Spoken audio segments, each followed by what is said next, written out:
The strange woman standing on Hope's main street was so ordinary it was almost scandalous. A thin, plain figure dressed in an autumn coat much too grey and warm for the time of year, a rucksack lying on the ground by her feet, an enormous suitcase resting against one of her legs. Those who happened to witness her arrival couldn't help feeling it was inconsiderate for someone to care so little about their appearance, as though this woman was not the slightest bit interested in making a good impression on them. Her hair was a nondescript shade of brown, held back with a carelessly placed hair clip which didn't stop it flowing down over her shoulders in a tangle of curls. Where her face should have been, there was a copy of Louisa May Alcott's An Old-Fashioned Girl. She didn't seem to care at all that she was in Hope. It was as if she had just landed there, book and luggage and uncombed hair in tow, and might just as well have been in any other town in the world. She was standing on one of the most beautiful streets in Cedar County, maybe even the prettiest in the whole of southern Iowa. But the only thing she had eyes for was her book. But then again, she couldn't be entirely uninterested.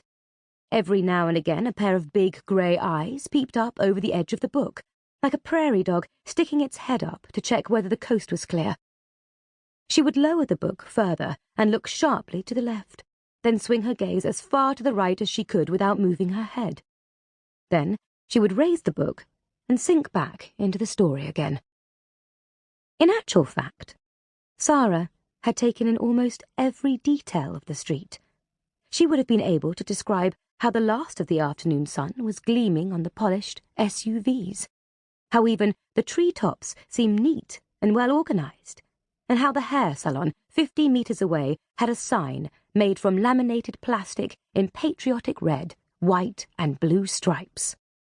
The scent of freshly baked apple pie filled the air. It was coming from the cafe behind her, where a couple of middle-aged women were sitting outside and watching her with clear distaste. That was how it looked to Sara, at least.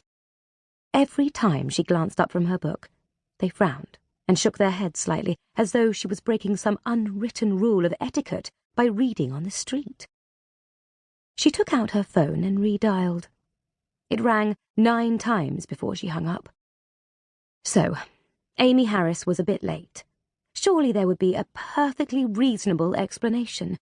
A flat tire, maybe. Out of petrol. It was easy to be. She checked her phone again. 2 hours and 37 minutes late. She wasn't worried. Not yet. Amy Harris wrote proper letters, on real, old-fashioned writing paper, thick and creamy. There wasn't a chance in the world that someone who wrote on proper, cream-coloured writing paper would abandon a friend in a strange town, or turn out to be a psychopathic serial killer with sadomasochistic tendencies, regardless of what Sara's mother said. "Excuse me, honey." A woman had stopped beside her. She gave Sara an artificially patient look. "Can I help you with anything?" the woman asked.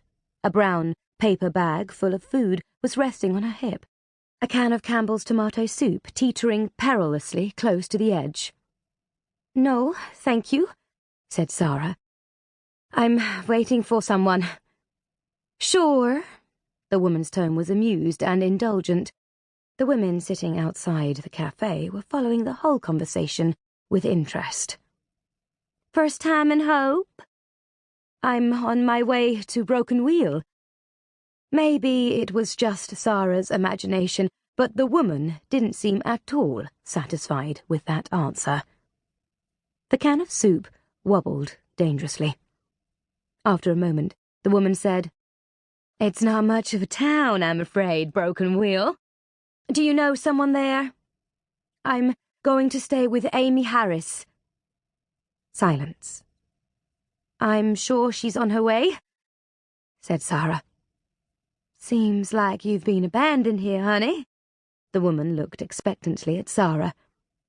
"Go on." "Call her." Sara reluctantly pulled her phone out again.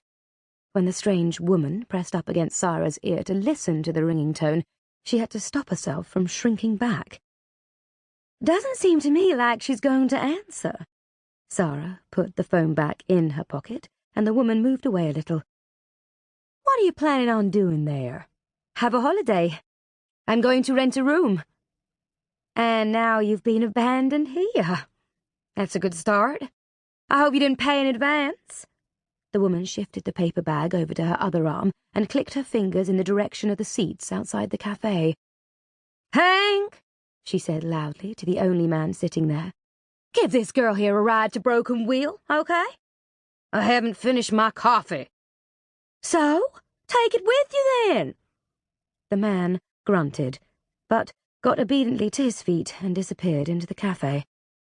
If I were you, the woman continued, I wouldn't hand over any money right away. I'd pay just before I went home, and I'd keep it well hidden until then.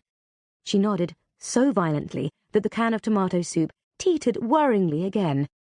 I'm not saying everyone in Broken Wheel is a thief, she added for safety's sake, but they're not like us.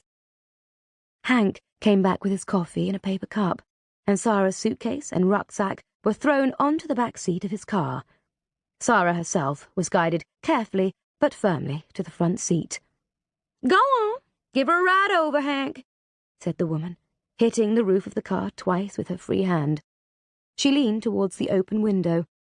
You can always come back here if you change your mind.